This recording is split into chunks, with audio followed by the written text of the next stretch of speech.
अर्थव्यवस्था चरमराई हुई है और नौकरियों पर संकट मंडरा रहा है, वहीं दूसरी ओर सोने और चांदी के दाम दिन ब दिन आसमान छू रहे हैं।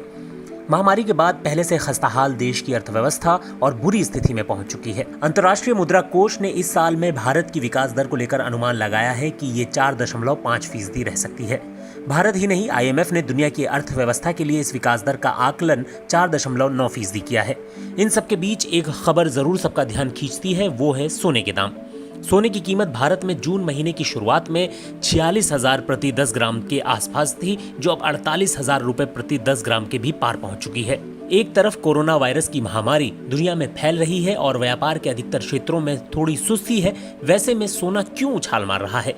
इस पर हमने भारतीय प्रबंधन संस्थान यानी IIM अहमदाबाद में प्रोफेसर और इंडिया गोल्ड पॉलिसी सेंटर के चेयरपर्सन प्रोफेसर अरविंद सहाय से बात की।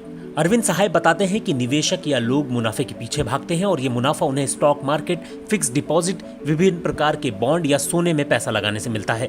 हालात जब सामान्य होते हैं तो ये लाभ स्टॉक मार्केट, बॉन्ड आदि से मिलता है, लेकिन जब दुनिया की अर्थव्यवस्था में अनिश्चितता की स्थिति बन जाती है तो निवेशक सोने की ओर भागते हैं।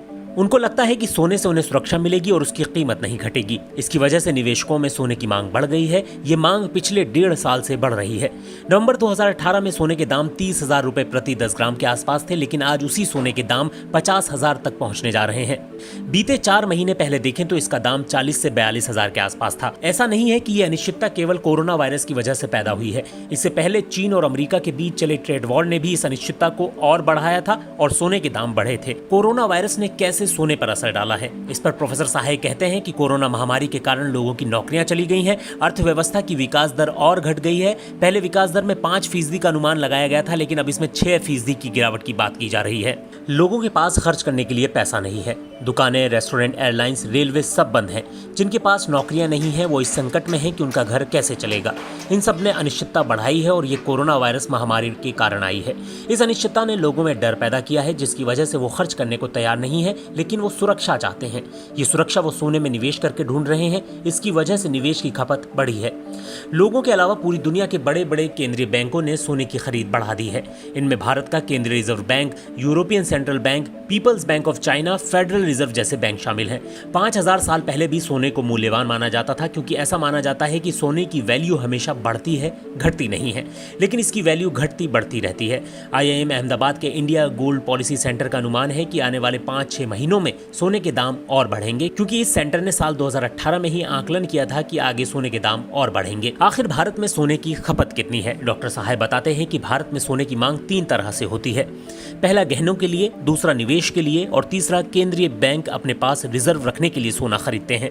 देश के केंद्रीय बैंक में जितना सोना होगा उसकी बदौलत उस देश की क्रेडिट रेटिंग उतनी अच्छी होगी।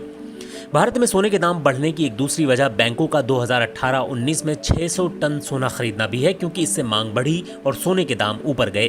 फिलहाल भारत में गहने के लिए सोने की खुदरा मांग में अधिक गिरावट है, लेकिन निवेश की मांग बहुत बढ़ गई है। भारत में प्रतिवर्ष सोने की खपत 700 से 800 टन है, जिसमें से 1 टन का उत्पादन भारत में ही होता है और बाकी आयात किया जाता है। इसमें से भी 60% गहने के इस्तेमाल में जाता है, वहीं 30% का इस्तेमाल बार कॉइन्स के रूप में निवेश के तौर पर होता है, जबकि बाकी का उद्योग या मंदिर में चढ़ावा के रूप में जाता है। भारतीय अर्थव्यवस्था पर आखिर सोना किस तरीके से असर करता है? प्रोफेसर साहब बताते हैं कि सोने के दाम में उतार चढ़ाव से भारतीय अर्थव्यवस्था पर ज्यादा असर नहीं पड़ने वाला है। हम सोने का आयात अधिक करते हैं, जिसके कारण ये केवल व्यापार घाटे के अंतर्गत आता है। इससे अधिक सोने का अर्थव्यवस्था पर अधिक प्रभाव नहीं पड़ता है।